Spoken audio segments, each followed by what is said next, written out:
My name's Lewis. I'm 32 and living in Columbus, Ohio. I work construction now.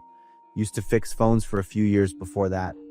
Construction's tough, long hours, sore back, but it pays better. Enough for a small apartment near downtown, so I'm not complaining. We were working on a new apartment complex up in North Columbus. That day, I was the last one to leave the site. As I passed this narrow alley, something caught my eye. A little flash of light. Turned out to be a phone, half buried under a bunch of fallen leaves. I looked around. No one in sight. The phone looked pretty new. Not a single scratch. Must have been dropped not long ago. I stood there for a second, thinking. Then I picked it up. Figured I'd turn it into the cops, or maybe reach out to the owner. But not right then. I was dead tired. Just wanted to get home and crash. So I slipped the phone into my jacket pocket and kept walking. That night, after a quick shower and a simple dinner, I flopped down on the couch and turned on the TV. Then I remembered the phone. Curiosity got the better of me. I pulled it out and hit the power button. The screen lit up, and I froze. The wallpaper was a selfie of some guy, maybe mid-30s. Gaunt face, creepy-ass smile. But what really messed me up was what was next to him. A severed human hand, laid out on a white cloth like it belonged there. I just sat there, staring. My heart was pounding. I kept looking. His face, the fingers, the skin on that hand. Maybe it was just some creepy Halloween pic the guy used as a joke. Photoshop or something. I tried to calm myself down, but the hand, it looked too real. The wrist was jagged, not clean, like it had been ripped more than cut. There were bruises too, dark, patchy, random. The phone asked for a passcode. I felt I needed to know what the hell this was. I messed around with a few tricks I knew. Took a couple tries, but I got past the lock screen. First thing I did was open the contacts. Thought maybe I could find the owner's info. Weirdly, there were only two numbers saved, one under M and the other under D. So I checked the messages. Most of them were short, just back and forths between the owner and M, but the language was off. They kept using these creepy phrases I didn't recognize. Stuff like trading location and fresh goods. I opened the photo gallery, and that's when the nightmare really started. There were albums, dozens of them, maybe hundreds, all neat, all labeled. The first one was titled Samantha W., March 2nd. The first photo, a young woman. She was tied to a wooden chair in some dark-ass room. Her face was frozen with fear. Next shot, same girl. But now she had bruises on her face, her lips split open, duct tape over her mouth, eyes nearly swollen shut, and it kept going. Each photo worse than the last. Until there she was. Eyes empty, body broken beyond recognition.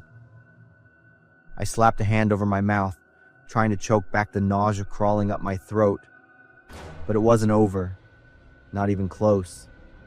The next shots, the guy in black rubber gloves, holding a scalpel. Every movement looked planned.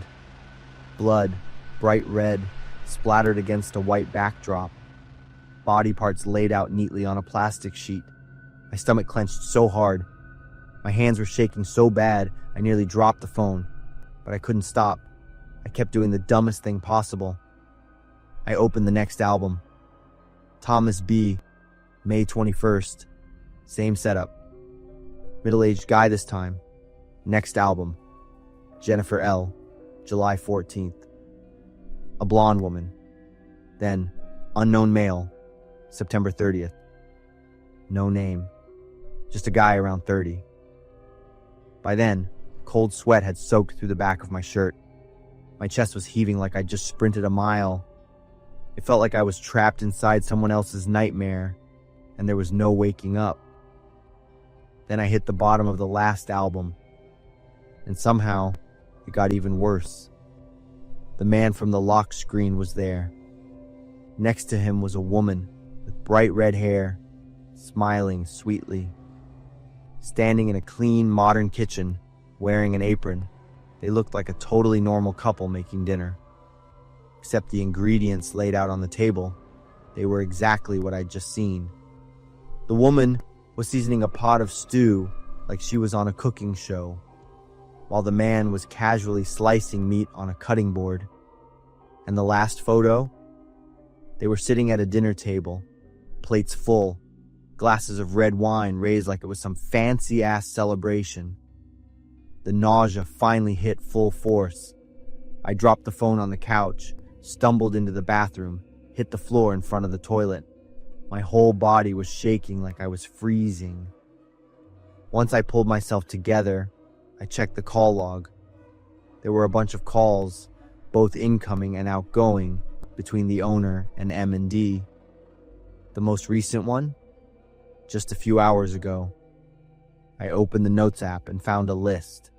At first glance, it looked like a regular shopping list. But when I actually read it, my blood ran cold. It was a list of names and addresses. And the first 4 names? Crossed out. Every single one matched the victims from the photo albums. The 5th one stopped me cold. Karen H. With a date marked for tomorrow and an address in South Columbus. They were planning another kill, and it was set to happen in less than 24 hours. Suddenly the phone buzzed. In my hand, I damn near dropped it. A text from M flashed on the screen. Please contact me if you find my phone. I froze. They knew it was gone. They were trying to get it back. I shut the phone off immediately. Then I checked every door and window in my apartment, locked and bolted everything. But this creeping feeling wouldn't go away. Did they know who picked it up? Had they seen me in the alley? I called the cops, told them everything, handed the phone over as evidence. They honored my request to stay anonymous. Didn't take long before they helped me relocate. A nationwide warrant went out for the killers. Turns out their names were Michael and Margaret Warren. I kept up with the news and saw that they managed to save Karen H., the next name on the list. I've started a new life since then, but after everything, one truth stuck with me. Sometimes curiosity can accidentally save a life, but the price?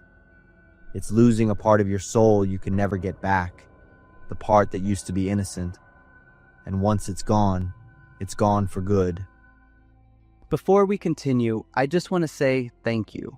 MHS crossed over 10,000 subscribers in 2025, and that's all because of you. Every single view, like, and share means the world to me.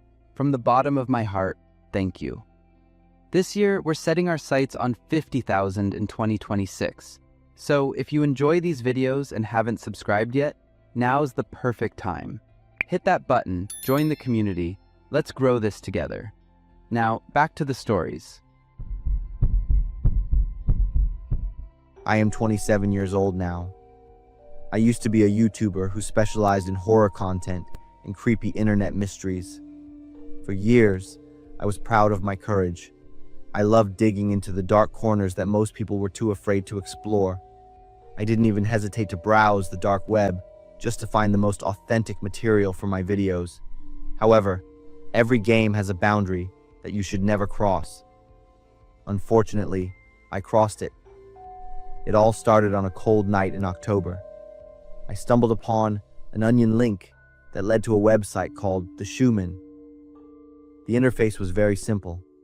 It looked like an old online shoe store from the 1990s. But the strange part was how they named their products. There were no famous brands like Nike or Adidas. Instead, there were only used shoes tagged with specific names, ages, and foot sizes. For example, one item named Pig, 20 years old, size 12, was a pair of beat-up sneakers priced at $187.30.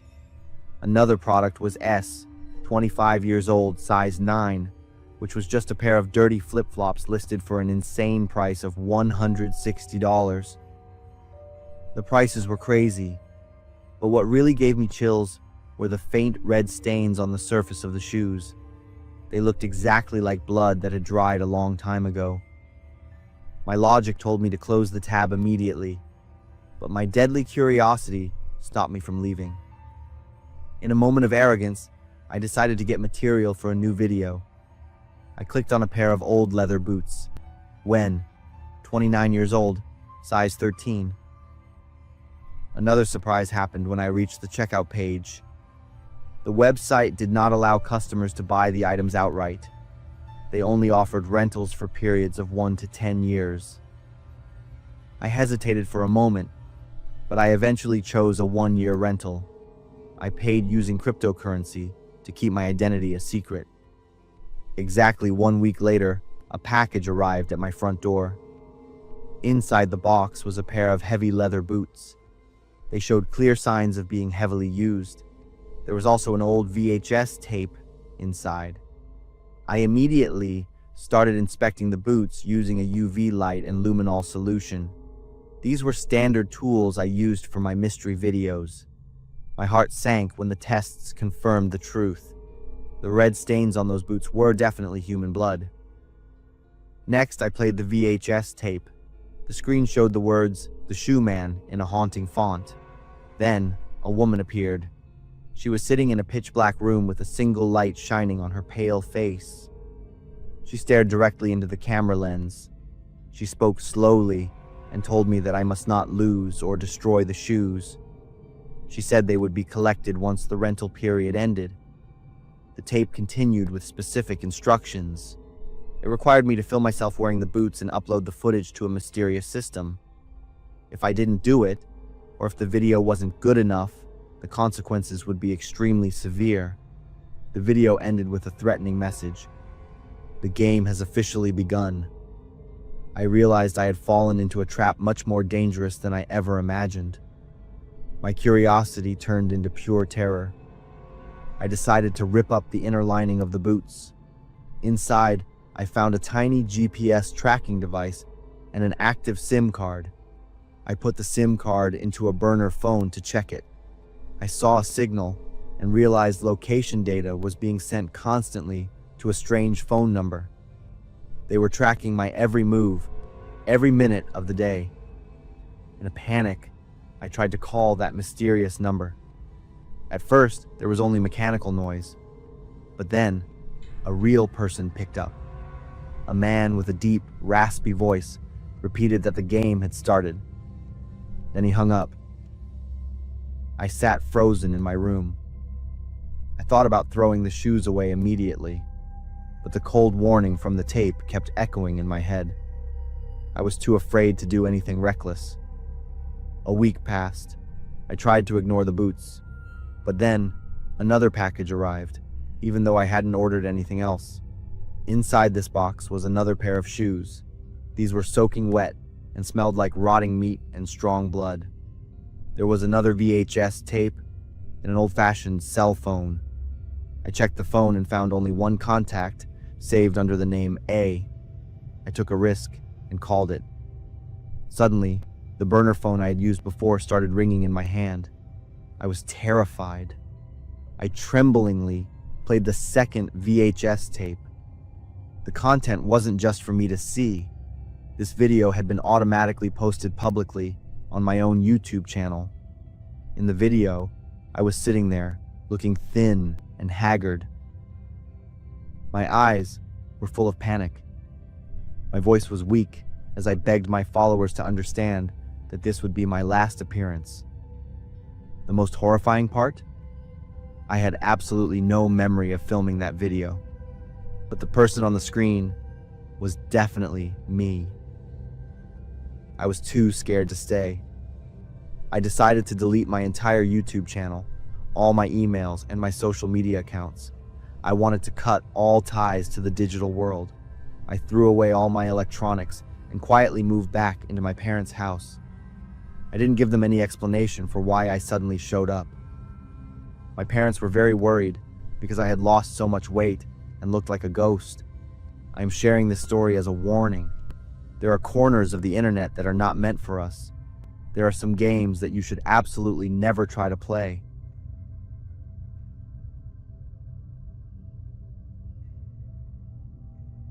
This story is inspired by the real-life account of Shiloh Hill.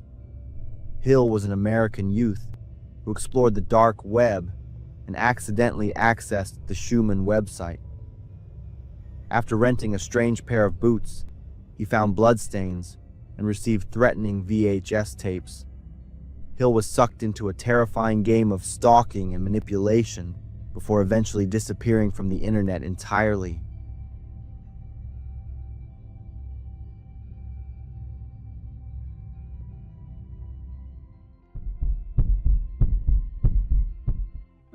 In 2014, when I was 11 years old, my family had just moved from Tennessee to Texas, staying at my aunt's house for the first few days. Everything was fine, a large but very harmonious and happy family. That day, the adults in the house had plans to go out for dinner and repeatedly told us not to go outside. My aunt even added seriously that there had been some strange happenings recently, and my older sister and I were responsible for watching over the younger ones, ideally staying inside. We nodded, promising we wouldn't go anywhere, but of course, we were lying. As soon as the adults left, I persuaded my 17-year-old sister Kiva, along with my younger sister and cousin Peyton, to sneak out and buy snacks. At first, the plan was just to buy Ben & Jerry's ice cream, but on the way, Jack in the Box suddenly seemed like a more appealing choice. We turned on Bruno Mars and Meghan Trainor music, laughing and chatting the whole way. None of us knew that this night would haunt us forever. When we arrived, the drive-thru was packed, so we decided to go inside the store to order, and that was a mistake. Inside, the store was nearly empty, with only the cashier and a girl there, so she became the only focus of our attention at the time. The girl was quite petite, wearing a thick jacket even though the weather was already transitioning into summer. She walked up to the counter and ordered just one Sprite, but when the cashier handed it to her, she didn't drink it right away. Instead, she held it up close to her eyes as though inspecting something inside. Then, she placed it back on the counter, dipped her finger into the cup, stirred it slowly, and then brought her finger to her mouth, licking it while keeping her eyes wide open, staring intensely at the cashier. We couldn't take our eyes off the scene, but the real horror began when she suddenly turned around. We froze when facing her gaze. Her eyes were unnaturally wide, not blinking at all. I instinctively grabbed Peyton's and my younger sister's arms. "What the hell is that?" Peyton muttered. None of us reacted further as she turned and walked out of the door. "Oh my God, she's holding a knife!" Peyton exclaimed. We didn't know what to do, looking at the cashier. He was also stunned, still seemingly trapped by that haunting stare. My sister went up to order food, since we were there already, while the rest of us stood by the glass door watching. The girl was crossing the street, not running, not in a hurry, and not looking left or right. A car slammed on the brakes, honking loudly, nearly hitting her, but she didn't stop, not even reacting. We looked at each other. "Let's go," my sister whispered. As we were leaving Jack in the Box, I looked across the street. She had gone into CVS. We planned to call it a night and drive home to enjoy our snacks. But just then, police sirens blared. We sat in the car, holding our breath, watching closely. Around 4 police cars rushed into the CVS parking lot, their lights flashing red all down the street. One officer pulled out his gun and entered. Our curiosity kept us from leaving, so we drove closer to listen to what was happening. As we entered the parking lot, one officer stopped our car. "What are you kids doing here?" I was speechless, but Peyton quickly responded. "We were just at Jack in the Box across the street and saw a girl with a knife go into here." The officer quickly spoke into his radio. He looked back at us, frowning. "You kids should go home." We nodded and quickly drove off. When we got home, we thought everything was over. But no. As the family was getting ready for bed, my mom called us down to the living room. "Your dad and I want to know, what did you all do tonight?" We looked at each other, embarrassed, about to make up a story to avoid trouble, but it was pointless. Our parents already knew everything. A Facebook post had called our dad Hero Girls for providing important information about the girl with the knife. Heroes? Not at all.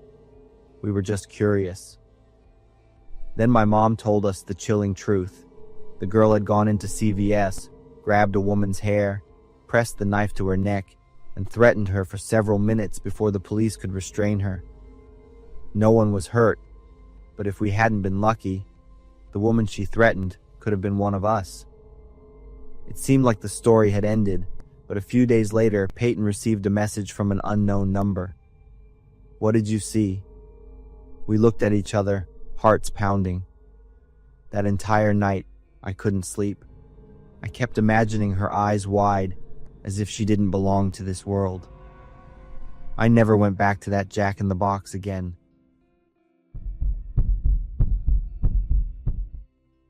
I've always loved the autumn days in Maine, when the air turns crisp, the leaves turn brilliant yellow, and the scent of my grandmother's apple pie fills the small kitchen. That week, my parents were on a business trip, so I was sent to stay with my grandmother. Her wooden house was nestled in the woods, cozy but full of mysterious corners. Grandma, with her neat gray hair tied up and kind eyes, was strict but full of love. She had certain rules, and one of them was to never go near the abandoned house a few hundred meters away. "That house is unsafe," she would say, but I heard it more like an invitation to explore. That afternoon, while Grandma was busy baking, I sneaked outside. The low fence was the only thing separating me from the secret on the other side. I climbed over it and followed the trail that led into the woods, the yellow leaves crunching under each step. The abandoned house appeared before me. The roof collapsed in one corner, the windows shattered, and a crooked wooden sign on the grass with the faded words, "No entry from years past." I tiptoed up the steps, the wooden door creaking when I pushed it open. Inside, everything was covered in dust and cobwebs. Faint light from gaps in the walls illuminated the decaying furniture. I stepped cautiously, the wooden floor creaking beneath me. A chill ran down my spine as I heard small footsteps echoing from somewhere. I stopped and listened. The noise ceased, leaving only the sound of my heart pounding in my chest. A trail of muddy footprints on the floor led to the basement door, slightly ajar. I couldn't resist my curiosity. I pushed the door open and saw a wooden staircase leading down into the darkness. Taking the small flashlight I always carried in my pocket, I descended step by step. The smell of mold was overpowering, mixed with the nauseating stench of decay. Under the beam of the flashlight, I saw old wooden boxes piled with dust. The cold, silent space seemed to swallow every sound. The basement door slammed shut behind me, the dry thud echoing, freezing my whole body. My heart raced, its thumping reverberating in the tight, cold space. I stood frozen for a few seconds before rushing up the stairs, my trembling hand gripping the rotting handrail, the rough wood scraping against my skin. "Open the door!" I shouted, my voice bouncing back in the pitch blackness. I pounded on the door, each strike sounding hollow, almost mocking me. Fear began to spread. I clawed at the door, my nails breaking slightly from the force. "Please, please," I choked out, but only the echo of my own voice responded. When I could no longer muster the strength to pound, I slowly sank down onto the stairs. I curled up, hugging my chest. Cold sweat trickled down my face, mixing with the dust on my forehead and cheeks, but I didn't bother to wipe it away. My breaths grew short and hurried, as though the air in the basement was slowly being drained. Below, the flashlight flickered, and I heard rustling. A swarm of rats appeared from a corner of the room, their eyes glowing in the light, creeping toward me. I scrambled to find a safe corner, climbing onto an old wooden table to avoid the rats. The cold wood of the table felt like ice against me, and I sat there, curled up, trying to hold back my sobs. In that cold, dark silence, it felt like time had stopped. I thought of my grandmother, of the warm kitchen and the scent of apple pie. I wished I had never stepped into that abandoned house, had never ignored my grandmother's warning. But now, everything was just fear and enveloping darkness. The next morning, I heard a call from above. "Billy, where are you?" Her voice made me burst into tears. Grandma opened the basement door, light from above spilling down. When she pulled me up, I saw her shaking. Her wrinkled hands wiped the dirt off my face, not saying a word of reproach. But her gaze was enough for me to understand that I had made a mistake. Before leaving, I glanced at the basement one last time. Through the broken window, I caught a glimpse of a figure passing by. I never told her about it, never asked about the shadow or mentioned that terrible night again. But every time I think back, the cold feeling in the basement still haunts me. I realize that sometimes curiosity can lead to consequences we never expect.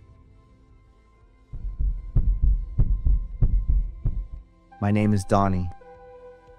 5 years ago, when I was in college, I was fascinated by the deep web because of its absolute freedom and lack of censorship.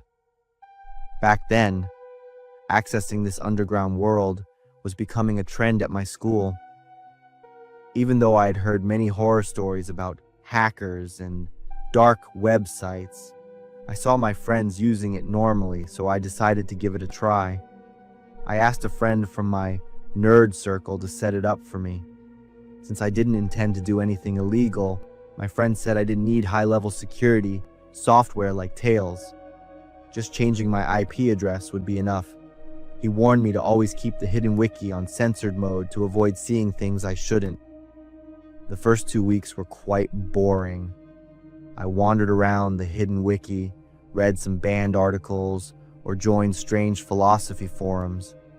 I started to get cocky, thinking of myself as a true citizen of the dark web. One night, driven by a sick curiosity, I decided to go deeper into the dark sites. I turned off the censorship mode and started hunting for links. Eventually, I landed on a website called All the Gore. It was an incredibly massive chat room with a user list that seemed to go on forever. Topics flashed by like a news ticker, but after a few minutes, I realized what I was looking at wasn't normal conversation. The discussion thread titles made my blood run cold. Human hunting games, screams in the basement, cleaning the scene yourself. At first, I even laughed, thinking it was just a bunch of teenagers doing horror roleplay. That was until I read a post by someone named Culture. He began to recount details meticulously, like he was bragging about a trophy, from how he broke into a suburban home, hearing the gasps of a couple hiding under the bed, to the feeling of satisfaction when he landed the first knife strike. I don't know why I kept reading, but I read the whole thing. He claimed he had murdered the couple and kidnapped their daughter. I still didn't want to believe it, but then I scrolled down and saw a photo he had attached. It was a selfie, I think.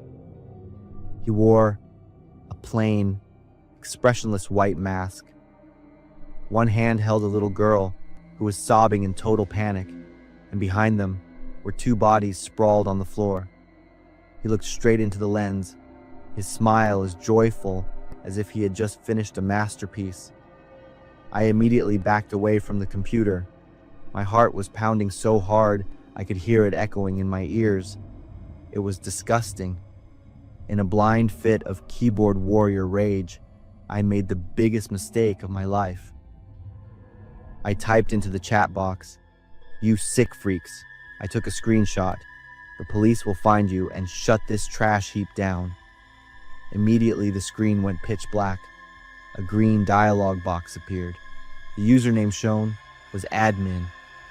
He typed, Call the police and you will regret it.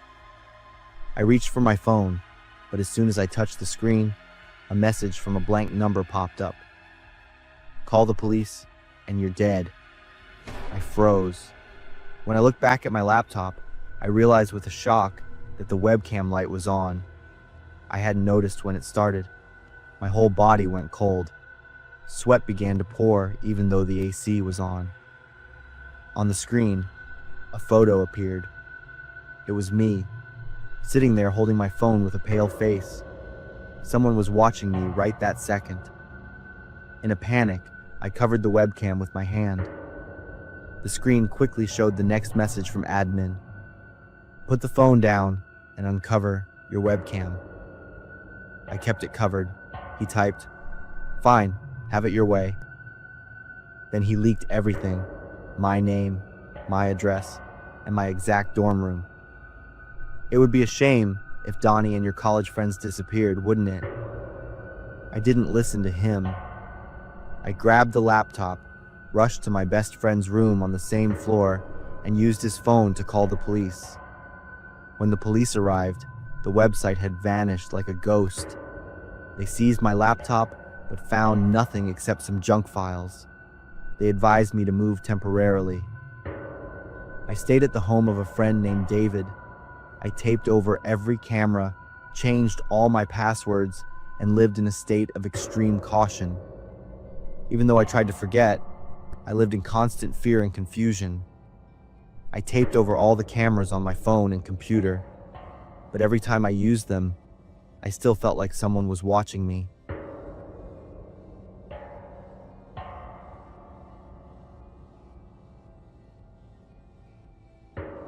One afternoon, I returned to the apartment. David was at class. Just as I lay down on the bed, I heard a small noise. I held my breath and listened. Then another click, clearer this time, coming from the closet. I sat up fast, staring at the closet door that was slightly ajar. A second later, the closet door swung open. A man in a white mask stepped out and walked toward me. I didn't scream or think. I immediately turned and ran. I bolted down the stairs, out of the building, jumped in my car, and drove away in a total panic. When I returned later with the police, the man was gone. They did a quick check and left, telling me to rest, change my passwords, and lock my doors carefully. But when I returned to the bedroom, the computer turned on automatically. The wallpaper had been changed to a photo of a person wearing a mask, identical to the one I saw in the closet. He held a knife and pointed it forward. Next, a live stream software started up automatically. I couldn't close it no matter how hard I tried. The screen went black for a few seconds. Then a line of text appeared. "Welcome, Donnie." The live stream began. I saw a strange room. A dim light hit the face of a boy sitting in front of a screen, focused on something. Everything looked normal until the closet door behind him creaked open. A masked figure stepped out and approached. The boy turned around and was immediately attacked. My eyes were glued to the screen while my mouth unconsciously counted 11 times in total. It didn't stop there. He skillfully used other items like knives, scissors, and a chainsaw. In the chat box next to it, hundreds of people were cheering. Their comments were encouraging and praising, which made me nauseous. The live stream ended. In the chat box, Culture typed, "Thanks for watching, Donnie." I rushed into the bathroom and vomited violently. When I came back, my phone was vibrating nonstop. Messages from my parents, siblings, and friends. Everyone was asking why I sent them such a disgusting video. Those monsters had sent the live stream link to everyone in my contacts. My family thought I was crazy. My friends thought I was a pervert. My life was almost ruined in a few minutes. The police were called again. This time, they finally saw the severity of the case. They found a volume of strange data still sending signals from my seized computer. After weeks of investigation, the police finally announced the results. 4 men were arrested in a federal sweep, but they weren't the ones in the video. They were the ones who had cheered, donated money, and placed bets on each live stream. I read the news on my phone, not knowing if I should feel relieved or hopeless. The All the Gore site disappeared, but admin and culture were never found. No one can say for sure that it was ever truly deleted. Sometimes I still wake up in the middle of the night, thinking about the boy in the live stream, the face of the little girl in culture's photos, and all the other victims I don't know. And I wonder how many people out there are still accessing those sites. Finally, I want to advise you. If you have any intention of going on the deep web, stop right now. Don't be curious about what is hidden in the shadows, because once they see you, they will never forget. And some night, when you are sitting alone in your room, you will hear a click in your closet. And by then, it's too late.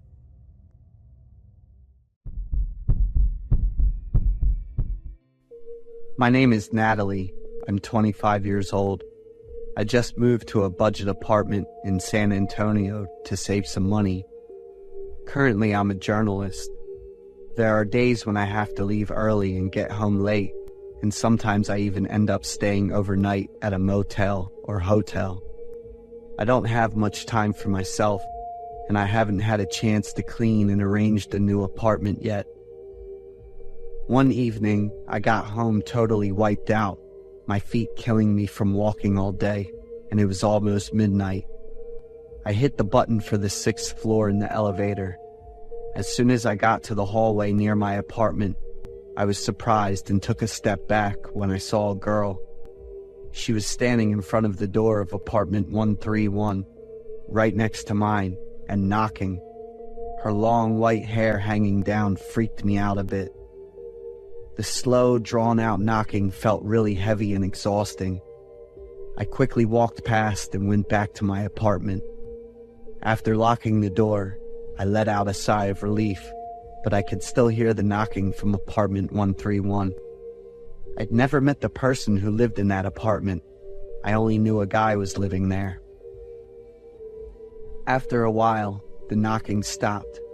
I got curious, opened the door, and looked out into the hallway, but there was no one around. Maybe that girl had gone into apartment 131 or left, but I didn't hear the door to apartment 131 open or any footsteps when she left. I didn't think much of it and just went back inside. Seeing the mess in front of me, I sighed in frustration. It was already past midnight, but I didn't have time to clean up. I had the whole day off tomorrow, so I figured I'd deal with it then. I started moving the furniture around in the apartment. While I was cleaning the living room, I jumped when I heard a loud noise from the apartment next door, like a gunshot. I froze for a few seconds, trying to decide if I should go out and see what was going on. I wasn't sure if the other people in the building heard the noise. I didn't see anyone react, and I didn't have the nerve to check it out by myself, so I decided to stay put. The next day I woke up at 10 and continued cleaning the apartment. When I swapped out the mattress and sheets on the bed, I found 3 $100 bills and 3 notes under the pillow. What was written on the notes was pretty strange. "I'll pay you 10 times if you take on one of my challenges, 131. Feeling pretty confused, I decided to hold on to the money in case the previous tenant came back to claim it. The apartment was mostly set, so I left the house early in the afternoon. I also got home pretty late the next night. When I walked into the hallway of the apartment, I ran into another weird girl. She was also standing at the door of apartment 131, knocking over and over, and she had long white hair too. That guy living in that apartment must be quite a playboy.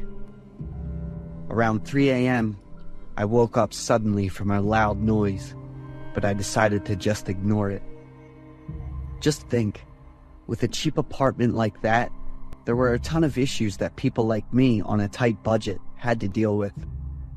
The next day, I got home late and didn't run into any other girls. When I walked into the apartment, I saw a $100 bill and a note on the floor.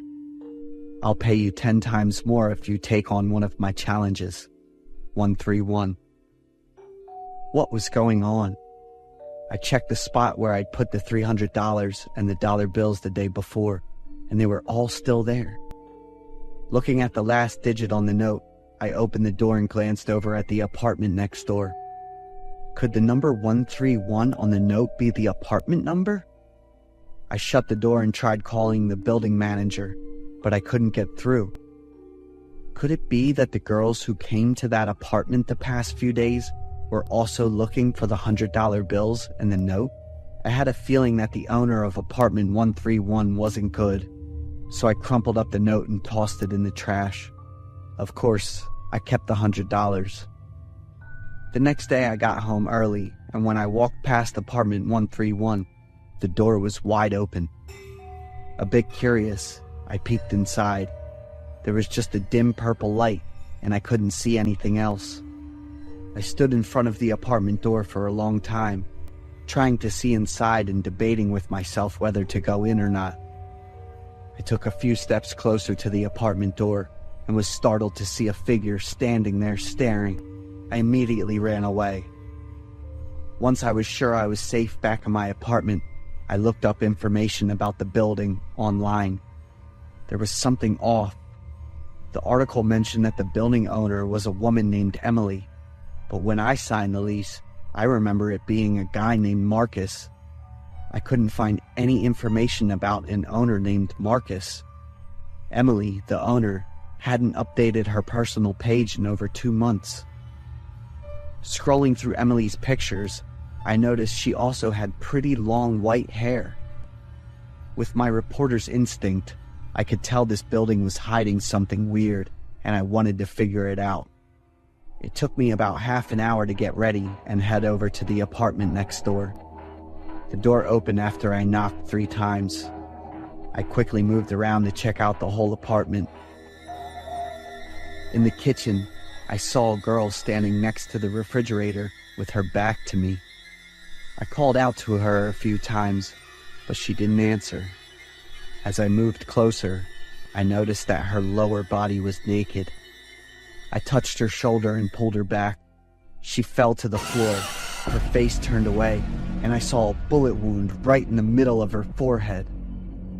I sat down, covering my mouth tightly to keep from making a sound.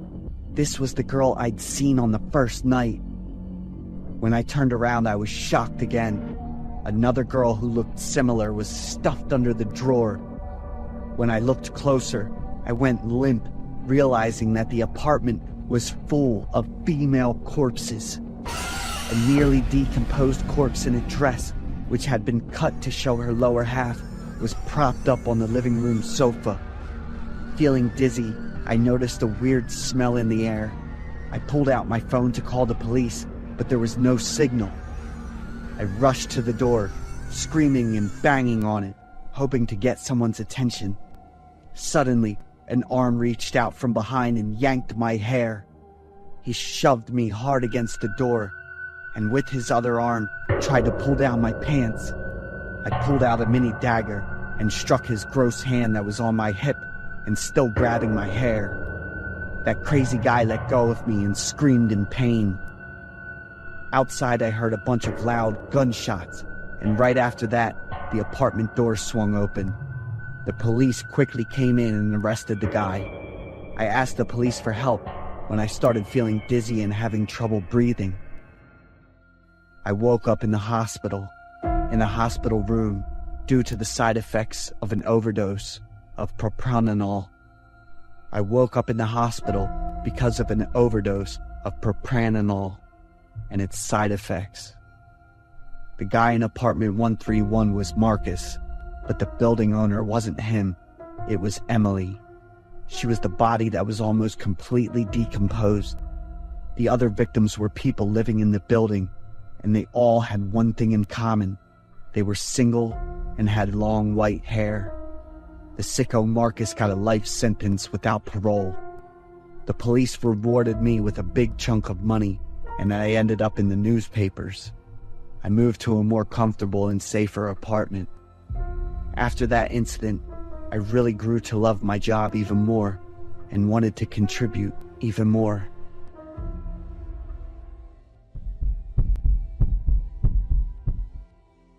Anonymous posts on social media. Is it just a joke or something more serious? I'm a freelance programmer and I work online. One day I was scrolling through Facebook to chill after a few hours of work, and I stumbled on a post from some anonymous account. I just killed someone. What should I do now? It's a super short sentence, but it got a ton of reactions, including mine. I totally cracked up when I saw the post, and after checking out the comments, I realized the author really knows how to make an impact. I dropped a comment to get in on the joke. Go grab a knife like a really sharp good one. A bunch of people laughed at my comment. How cool, I said to myself and got back to work. That evening, I was in bed, messing around on my phone, when I got a notification saying someone replied to my comment. The OP replied to my comment. I got a knife like you said. What now? I shot back. Break it down like those Hannibal horror movies. And then, what do you do with them? Just wait for the garbage truck to roll up. Or maybe, enjoy it. I cracked up at my own comment. Everyone thought the man was just kidding. After that, I have no idea when I knocked out.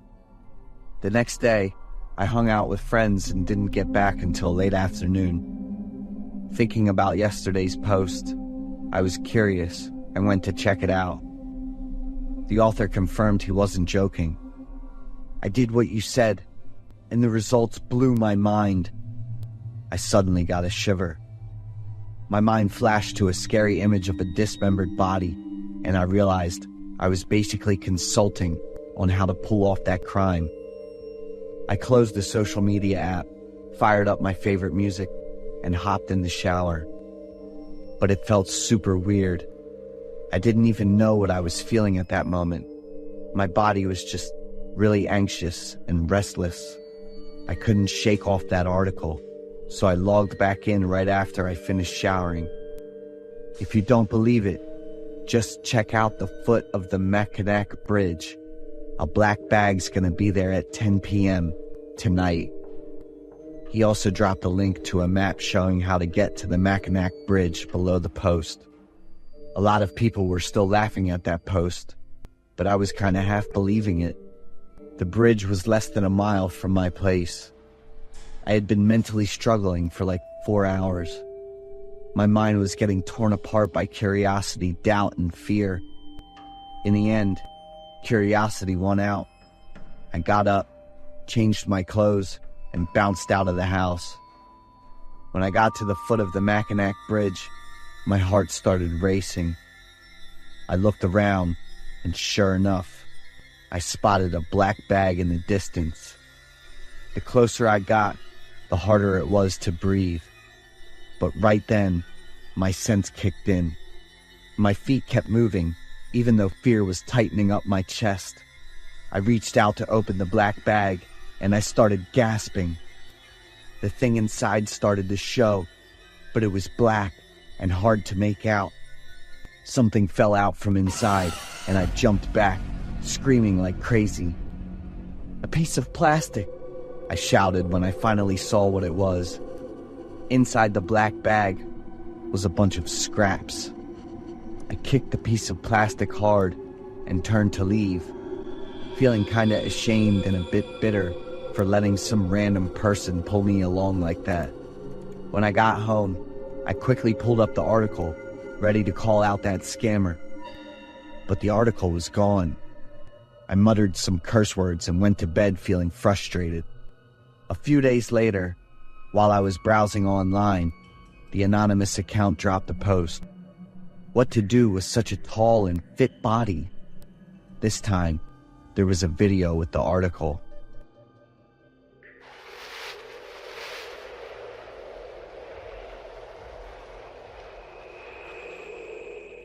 That was me, standing at the foot of the Mackinac Bridge that evening when I opened the black bag.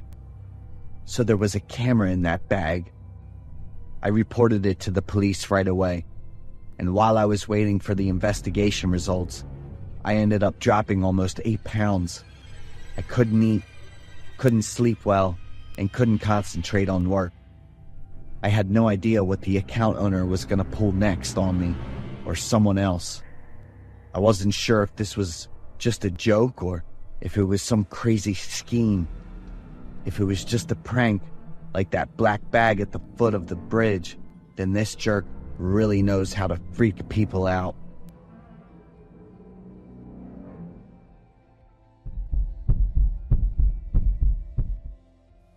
Gavin stepped onto the bus with heavy legs. His shift had lasted longer than expected, and his body was exhausted. The smell of sweat mixed with the scent of machine oil clinging to his worn clothes. The worn heels of his shoes lightly touched the bus floor, making a creaking sound. He took a deep breath, letting the cold air seep into his chest. The bus at this late hour wasn't too crowded, just a few scattered people sitting here and there. Gavin walked straight to the last row of seats, his usual spot after each shift. He liked the quiet here, where no one bothered him, no one noticed him. Outside the window, New York City glowed brightly in the night. Tall buildings stood still, streetlights stretching across the empty streets. Gavin sighed, his mind blank. The work in the factory drained him day by day, but it was the only thing he had. Suddenly, a faint fragrance passed by, making Gavin furrow his brow. A light, sweet, and fresh perfume. A young woman boarded the bus, walking toward the row of seats in front of him. She had long, dark hair that cascaded down her shoulders. Her long coat hugged her small frame, and her high-heeled boots clicked softly on the bus floor with each step. When she sat down, her hair gently swayed. Gavin turned his face away, but his eyes couldn't help but sneak a glance at her. The woman took out her phone, her fingers swiftly scrolling across the screen. Then she laughed, a quiet laugh, but enough to grab his attention. He didn't know why he was curious. Maybe it was the silence of the late night, maybe the exhaustion that slowed his mind, or maybe it was just because he was used to observing people. He tried to keep his gaze on the bus window, but then, unable to resist, he secretly looked at the woman's phone screen. "I miss you so much. I can't wait any longer. Let's meet at our usual spot." Gavin blinked. A normal love message. He felt a little embarrassed for peeking. He was about to look away when another message appeared. "It is done. Just the cleanup left. This time, it has to be cleaned thoroughly. Leaving it too long will be troublesome." Gavin frowned, trying to make sense of the words. Maybe it was just casual talk. But then another message came up. "Everything is ready. Are you sure the place near the river will be safe?" Gavin clenched his fist. A chill ran down his spine. No matter how hard he tried, he couldn't think of anything positive. He glanced at the woman again. She was still sitting there, as calm as if nothing special had happened. Her finger lightly touched the screen. Her lips curled into a small, enigmatic smile. Her phone buzzed again. Another message. "Let's meet at 11 o'clock. Bring the necessary stuff." Gavin felt as if someone had punched him in the stomach. His whole body tensed. He felt his heart pounding faster, each beat echoing in his chest. Gavin looked away, taking a deep breath to calm himself. Unconsciously, Gavin made eye contact with the man sitting in the row in front of him. He was also watching the woman, it seemed. Gavin quickly looked away again, unable to hide his confusion. His mind was spinning with a flood of thoughts. Who was she talking about? What did "handle it" mean? A hit? A murder plot? The bus continued to roll through the empty streets. Outside, the streetlights were still shining, cars still passing by. But for Gavin, everything seemed blurry. The woman suddenly turned her head. Gavin jumped, his heart nearly stopping. But she only glanced out the window behind him, before lowering her head to her phone again. He swallowed hard, trying to stay calm. But his body was as taut as a bowstring. The bus was approaching the next stop. Gavin didn't know where the woman would get off, nor what he should do. Should he report it to the police? Or was he just overthinking? The sound of the phone's messages being typed echoed, and Gavin couldn't shake the curiosity from his mind. He glanced at her phone one more time. There's a guy who's been staring at my phone. What should I do now? Gavin's whole body froze. A jolt of cold ran down his spine. His breath became heavy, his chest feeling as if something invisible was pressing down on him. The screen lit up again. A message from the woman's boyfriend just arrived. Deal with him right away. Gavin felt his stomach tighten. A wave of nausea hit him, but he couldn't move. Cold sweat broke out on his forehead, his hands trembling as they gripped the edge of the seat, as if it was the only thing holding him in this nightmare. The air in the bus felt thick, everything moving slower, heavier. He wanted to turn his head, pretend he never saw anything, but his body was as stiff as a statue. At that moment, a soft sound came from the front of the bus.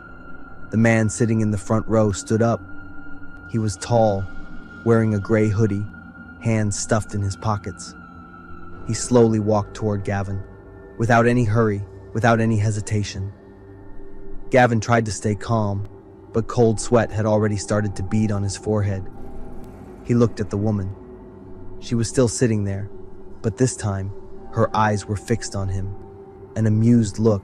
She no longer giggled like before, but instead wore a vague, unreadable smile. The man came closer, then stopped, sitting down right next to Gavin. The space became suffocating. He slowly sat down. Gavin held his breath. A faint click sounded. The man took his hand out of his pocket. In his hand was a sharp object, a steel folding knife, its cold blade reflecting the dim light of the bus. He twirled the knife between his fingers, then tilted his head, looking at Gavin with a calm gaze. The woman in front was still looking at Gavin, her eyes gleaming, as if waiting for something interesting to happen. The bus kept moving through the night, but for Gavin, time seemed to stop.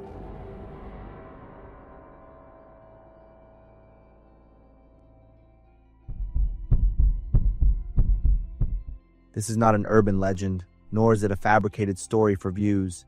It started as a harmless night of adventure in the woods, but it ended in a nightmare that I haven't escaped from even now. I am Toby, living in a small mountainous town in western Washington state. Winters here rarely have snow, but the sight of trees stripped bare of leaves with only dry branches sticking out is enough to show how harsh the weather is. When I was 14, my best friends and I built a small wooden shack on the hill behind the school. It wasn't big, with an old wooden floor and a tin roof. To us, it was a secret base, a place where we could do anything. One weekend evening, around the beginning of December, I told my parents I was staying overnight at Brian's house, my closest friend in the group, but actually, we had planned to sneak up to the shack to spend the night, calling it a winter adventure. Around 9 p.m., after setting off some mini flares near the trail by the shack, we started hearing very strange noises echoing from the small creek nearby. It sounded like something large splashing into the water, followed by continuous scratching and tearing sounds. It was chwalmangs, especially in the quiet, freezing space. We looked at each other. None of us spoke, but we all understood. It was time to leave. On our way down the hill, we ran into a middle-aged woman walking up from below. She carried a flashlight and a long stick, like a hoe handle. Her coat reached her knees, and her face was obscured by the flashlight's glare. She walked silently, almost gliding. At first, we were scared and about to run away. But then, I was the one who suggested we follow her. Simply put, curiosity won over everything else. I convinced the others that she was just a local looking for firewood or something. Who knows? Maybe she was looking for something valuable. Our excitement immediately returned. We secretly followed her for about 20 minutes, crossing bare thickets and a slope covered in rotten dry leaves. We reached a clearing in the woods where the wind howled louder. We huddled together, shivering. We watched as she stopped there, shining her flashlight onto the ground. Then she knelt down, took a hand-sized hammer from her backpack, and hammered nails repeatedly into something that looked like a photograph. As she hammered, she mumbled things that sounded like curses, a mix of whispers and grinding teeth. When the flashlight beam swept past the trees, I clearly saw the photo. It was black and white, the face of a child, seemingly a little girl. I recalled the legend we students used to tell. Someone in the woods behind the school once used photos or dolls to curse those they hated. We watched her silently until I made a mistake. I stepped on a dry branch that snapped under my foot. The woman immediately snapped her head up. The flashlight beam swept around, then hit my eyes directly. "Run!" Brian screamed, and we all scattered, but I wasn't fast enough. Fear completely paralyzed me. The woman screamed like a maniac and lunged straight toward me, still clutching the hammer as if she wanted to destroy me at any cost. The moment she closed in was when I snapped out of it, but it was too late to run. I fell backward, and she pressed down on me. Her foot stamped hard on my chest. I couldn't breathe. Her face was right next to mine, full of hate. Her mouth clenched so tight that blood oozed from the corners of her lips. Her breath reeked of something very strange, like dead animal carcasses or rotten moss. I thought I was going to die, but at that moment, a fierce growl echoed from the hillside, and two stray dogs rushed toward us. One was Rusty, the brown dog that used to come to our shack begging for food. Rusty bit the woman's leg. The other dog, which was black, bit her arm, making the hammer drop a few inches from me. I took the opportunity to jump up and run without looking back. I met up with my friends a short distance away. We didn't say a word, just gasped for breath and ran down the hill together. We circled back to Brian's house, as we had lied to our parents, snuck up to his room and locked the door tight. That night, none of us could sleep. The same question was echoing in everyone's mind. Who was she? The next morning, Brian and I, though scared out of our minds, risked going back to the scene. I knew if I didn't confront it, I wouldn't be able to sleep another night. When we returned to the clearing, we found a photo of a girl about 5 years old, her face full of fear. Dozens of Rusty nails were hammered into the photo. Next to it was Rusty's carcass with a severe head injury. Right nearby was the remaining black dog, one hind leg twisted, but still breathing. When I softly called it, it whined softly. I immediately felt a burning sensation in my nose. I felt sorry for Rusty and his friend. Brian took off his jacket, wrapped it around the dog, and carried it. I carried Rusty to the shack to bury him. At the shack, we saw a red drawstring bag belonging to one of our friends nailed directly to the roof of the shack, like a warning. Near the entrance, a crude wooden board was stuck into the ground, on which was scrawled the message, "Aaron, I will curse you." It was easy to understand, as the name Aaron was printed on his bag, but the scary thing was that the woman showed she would make us pay. Brian said we should call the police, but I couldn't. I had lied to my parents. If they found out I was sneaking into the woods at night, I would definitely be grounded all winter. We decided never to return to that hill again. We agreed that if we stayed away from the mountain for a while, she would forget about us. From that day on, we didn't see each other during the entire winter break and never saw the woman again. After the mountain incident, Brian started skipping school because he broke out in a rash all over his body, including a strange bruise on his right flank. It looked exactly like the face of the middle-aged woman who had attacked me. He insisted it was her curse, while Aaron and I tried to reassure him it was just a coincidence. At the same time, rumors started circulating at school about a woman wearing sandals and a long trench coat who often appeared along the way home and stared at students. I was terrified, knowing for sure it was the woman from the woods. One afternoon, when Aaron and I were hanging out with two other friends, Nick and Mason, we unexpectedly ran into her on a quiet road leading out of town. She was looking down, carrying a grocery bag, but as we got closer, she suddenly looked up and stared straight at me. The smirk and lifeless eyes made Aaron and me panic and run, even though Nick and Mason scoffed, thinking she was just a crazy lady. That night, I couldn't sleep. Aaron and I discussed it and decided to return to our old base on the hill the next day to gather evidence, bringing a Polaroid camera. There, we found a new photo of a little girl nailed to the ground, so the cursing ritual was still ongoing. Under the old floorboards of the shack, we found a wooden plank with the words, "Curse Brian." I took pictures of everything with trembling hands. We immediately went to the local police station, but the officer on duty just asked, "Have you told your parents yet?" Clearly, they didn't believe us. The photos we brought were also blurry. Afraid of being reprimanded and having our parents informed, we ran away from the station. A few days later, as I was walking home alone, I felt like I was being followed. Turning back, I saw the middle-aged woman hiding behind a car, holding a long stick.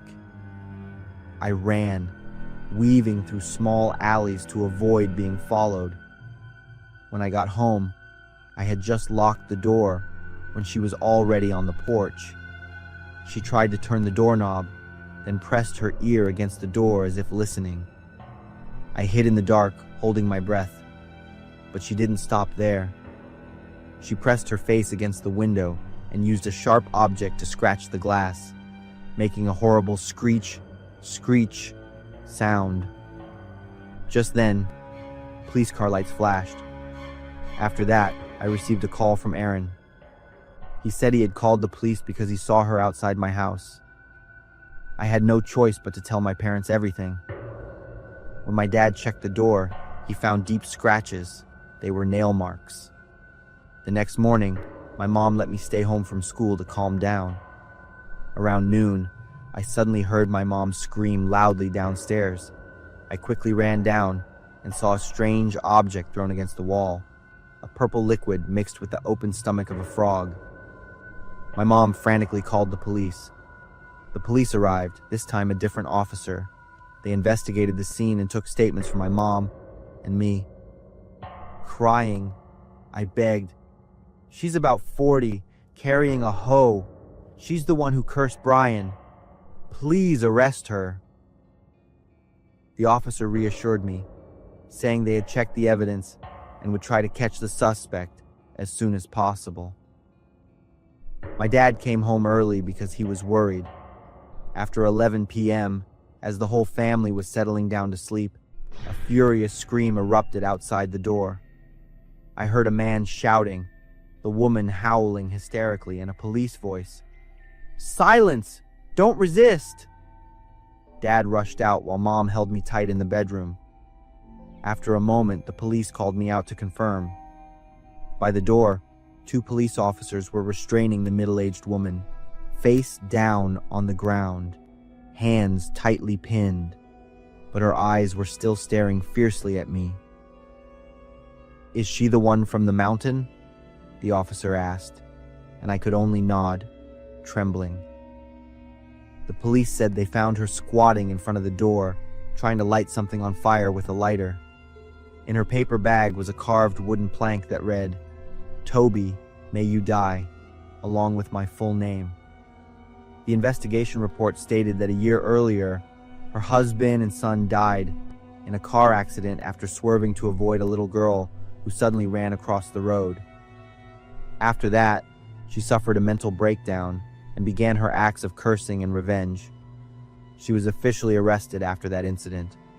She is still currently incarcerated, but I worry that she will be released early due to her mental state.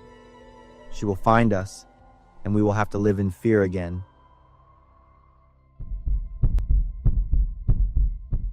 I am telling this story now that I am 30 years old.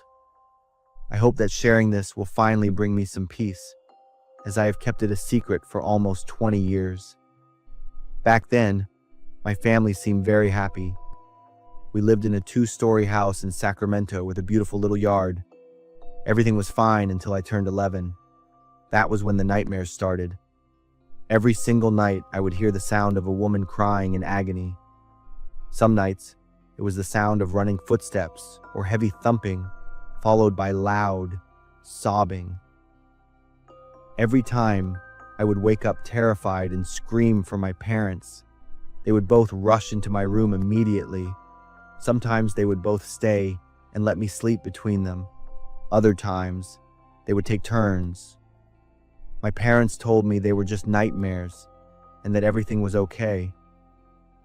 Aside from those night terrors, our lives seemed normal. Then, one afternoon, I came home from school to find 2 police cars parked in front of our house. The neighbors were standing in small groups, looking at our home with pity in their eyes. I ran inside, and my heart shattered when I saw my father. He was kneeling at the bottom of the stairs, sobbing. Next to him was a body lying motionless on the floor, covered by a white sheet. There was a lot of blood on the hardwood. I looked around, but I couldn't find my mother. I started crying and running through the house calling for her. My dad pulled me back and held me tight. He sobbed as he explained that my mom had fallen down the stairs and would never wake up again. I could only choke on my tears. The person under that sheet was my mother. I wanted to go to her and see her one last time, but my father wouldn't let me. My mother's funeral happened shortly after. My dad and I cried until we had nothing left. After that, our house felt like it was buried in darkness. My father became a completely different person. He spent almost all his time drowning his sorrows in alcohol. He stopped going to work and just sat in the living room, staring into space. But there was one strange thing. He was always clutching a light gray umbrella, the one my mother used when she was alive. I had to learn how to take care of myself and handle all the chores. I remember that my nightmares stopped, but I would still wake up with a start because of the sound of breaking glass whenever my dad was drunk. I missed my mom's cooking so much. I wished more than anything that she was still alive and here with us. One weekend, my dad was passed out drunk on the sofa while I was watching TV in the living room. It started to rain outside, and my dad suddenly bolted upright, looking incredibly excited. He stumbled over, grabbed the gray umbrella, and rushed out into the yard. I called out to him, but he didn't listen. In the middle of the pouring rain, my father started to dance. His movements were strangely graceful and fluid. He held the umbrella as if he were embracing an invisible person, looking up at the fabric with pure devotion. For the first time since my mom died, I saw my father smile. I ran out and tried to pull him back inside. He pushed me away, his eyes fixed on the umbrella. He kept dancing like that for hours. I stood there watching, feeling a mix of fear and confusion. When the rain finally stopped and evening fell, he finally came inside. He carefully wiped down the umbrella and went back to clutching it. The next day, it rained again. My father went back to the yard and danced for hours with that umbrella. After this happened several times, I realized it wasn't just a one-time thing. It was a strange, haunting obsession that he couldn't control. I became curious about that umbrella. What was it about it that made my father act this way? One time, I asked if I could use the umbrella.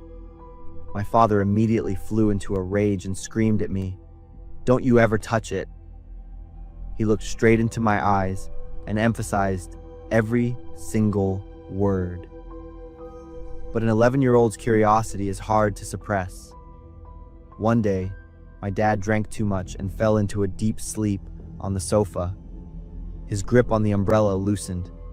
I crept toward him, quickly pulled the umbrella from his hand, and ran straight to the backyard. It wasn't raining that day. The sun was shining brightly.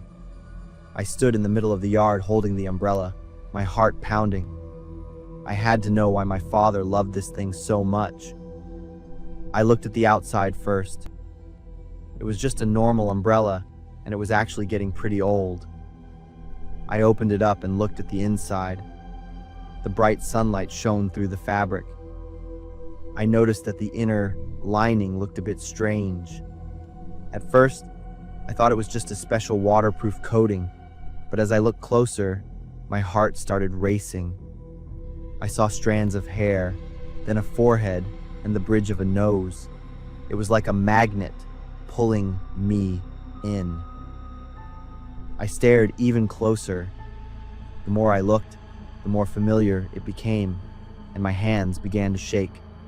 There was a mouth pulled into a distorted shape, and the eyes, they were wide open, looking right at me. I threw the umbrella onto the ground, screamed, and collapsed. My whole body wouldn't stop shaking, and I was gasping for air. I couldn't take my eyes off it. There was no mistake. It was my mother's face. I scrambled up, intending to go wake my father, but I was terrified he would be furious that I had stolen the umbrella. And yet, I wanted to scream at him and ask why my mother's face was inside of it. I lost all my strength and slumped down by the door, crying. I kept looking at the umbrella, then back at my sleeping father inside. I don't know how long I sat there, but eventually, I was able to move. I made a choice. With shaking hands, I picked up the umbrella, trying my best not to look at the inside. I folded it up neatly, put it back in its spot next to my father, and quietly went to my room. I didn't sleep for many nights after that. My mental health went downhill, and I lost a lot of weight. 2 months later, I was sent to live with my grandmother in Oregon because the state ruled that my father was unfit to care for me. He was committed to a mental hospital, and I never saw him again. I developed severe psychological issues. I became completely withdrawn and never told anyone what I had seen. Even now, I am still trying to overcome that trauma. Looking back at age 30, I realized those nightmares I had at age 11 were all real. The crying was my mother. The footsteps were her trying to run away from my father. Her death wasn't an accident. I believe my father pushed her down those stairs. Maybe it was an accident in the heat of the moment, because I could feel how much he suffered afterward. And the way he cherished that umbrella with her face on it, I think he missed her terribly too. I don't know the full story of what happened that night. Honestly, I don't want to know anymore. I just hope my mother is finally at peace. And I hope that no other child ever has to go through what I did.